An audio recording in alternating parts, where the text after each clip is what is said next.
we're going to make Southern chicken and dressing using just these ingredients, so let's get started.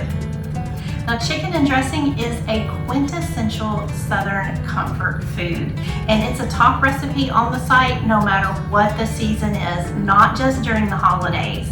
This recipe was handed down from my great-grandmother, and it is one of the recipes that I get the most feedback from our readers. They're so excited when they come across it. They love its authentic, nostalgic taste. It reminds them of recipes that their grandmothers and their great aunts used to make. Now, I've made a couple of tweaks over time just to keep it in touch with our busy schedules, but you're gonna love that original taste that you've been missing. So one of the first things that we're going to want to do is chop up one medium yellow onion and a couple of ribs of celery. Now, the original recipe had me chopping up these vegetables and then sauteing them in a skillet, but I'm going to cook these vegetables right into my cornbread. That's going to eliminate a step. It's going to flavor the cornbread. It's also going to keep that cornbread nice and moist and give you a great dressing. So before we dice our celery, we're going to want to clean it and get all of the fibers off. So what that means is we're going to take the end of the celery and the edge of our knife blade, and we're just going to put it right there with our thumb, and we're going to pull back that celery. You see these fibers here, they make the celery really tough. It makes it hard to eat, it makes it hard to chop, and it also can create some unsightly little hair-like pieces in your dressing or your recipe. So you always want to make sure that you clean that celery before you chop it up.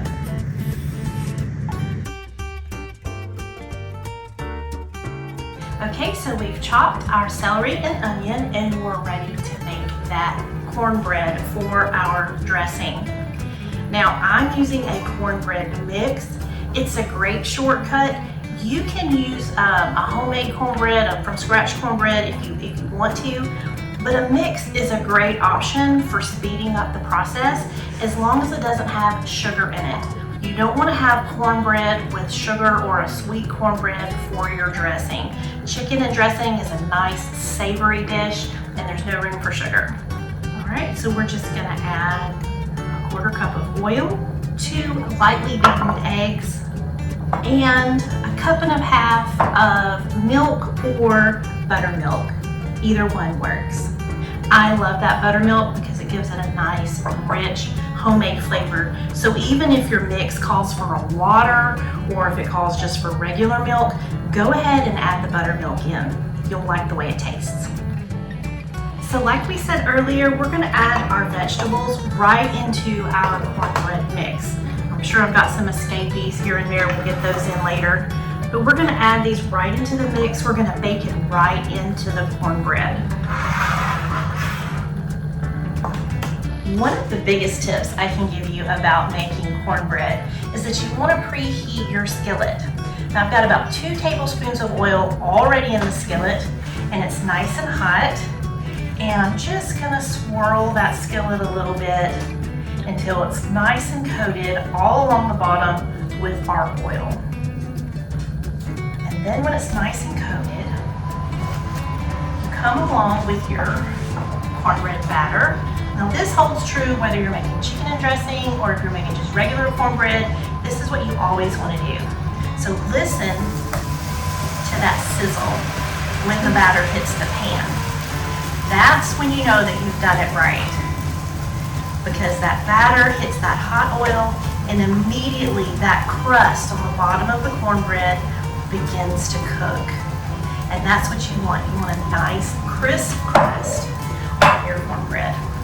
So we're going to pop this in the oven. We're going to let it bake for about 18 to 20 minutes and then we'll be ready for the next step in our dressing. So when you pull your cornbread out of the oven, it's going to need to cool for a little while before you work with it. I go ahead and take a fork and just crumble that cornbread up. Some people even like to let it sit out on the counter for a day to let it get dried out. But as long as it's cooled and you can work with it, that's all you need. So our cornbread's ready to go. We're going to take 4 pieces of white bread, dried out stale bread. If you don't have any stale bread at your house, you can lay it out on the counter for a couple of hours. You can even put it in like a 350 oven and dry that bread out. But we're just gonna tear it into bite-sized pieces and we're gonna add it to the cornbread. So we've got our white bread crumbled up in our dressing, and it needs to be dry so that it can soak up the flavors that we're later gonna add in with our other ingredients. But other than that, I don't really know the purpose of the bread in the dressing, so if there's somebody out there that knows the reason, you can drop that in the comments. So now I'm gonna transfer our cornbread and our white bread into this big mixing bowl. And you wanna have a really large mixing bowl. And I hope that the bowl I picked is gonna be big enough. The next thing that we're gonna add is some shredded chicken. Now you can boil a chicken and shred it if you like.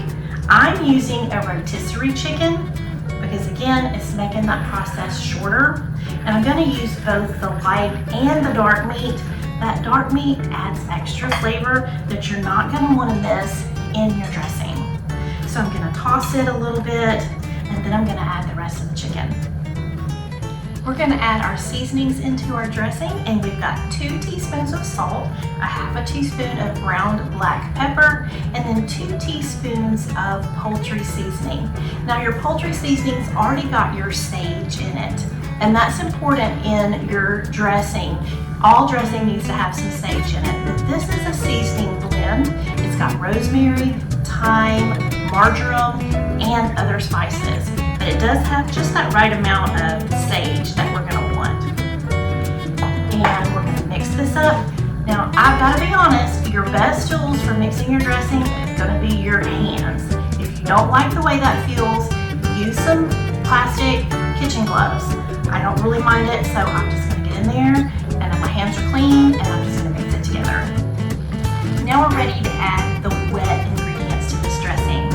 And this is a stick of butter.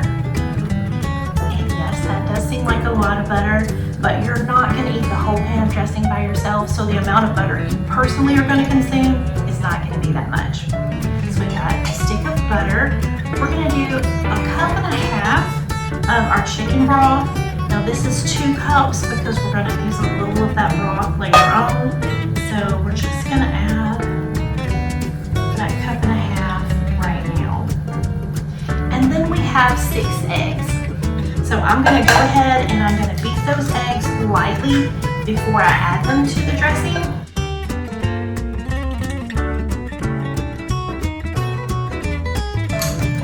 So 6 eggs might seem like a lot. It really gives your dressing a nice rich flavor. And my grandmother always used all 6. But if you want to use just 4, it'll be fine. Your dressing will still have a wonderful flavor, but the 6 eggs really give it a nice richness. And now it's time to just get your hands in there and really get messy. So this is the consistency that you're gonna want your cornbread dressing before you bake it.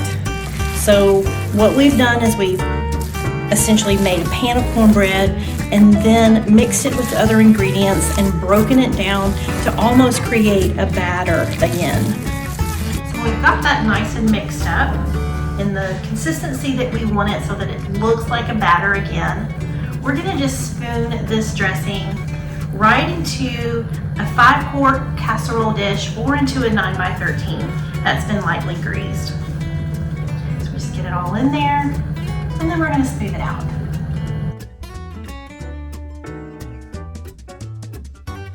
So we've got all of that dressing loaded up in the pan, and we'll just use the back of that spatula and kind of spread it out a little bit.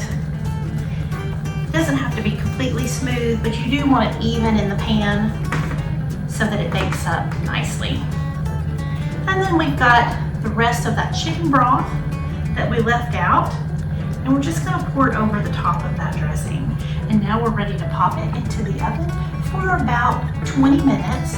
Then we're gonna cover it with foil and bake it for another 20 to 25. So you know that your dressing is done, when it's golden brown on the top and it's bubbly around the edges.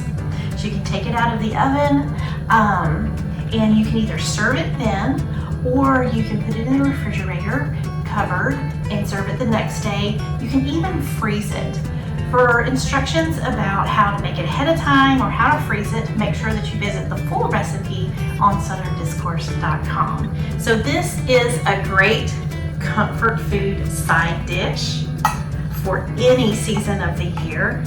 It is delicious in the summertime with a side of fresh vegetables, and of course at the holidays with all of your holiday favorites. But just look at that chicken and dressing. It's moist and tender, and it's full of savory flavor, and we've made it easy with the cornbread mix and the rotisserie chicken and adding our vegetables right into the cornbread as we bake it. This is going to be a delicious side dish. Your family's going to love it, and I can't wait to see it on your table really soon.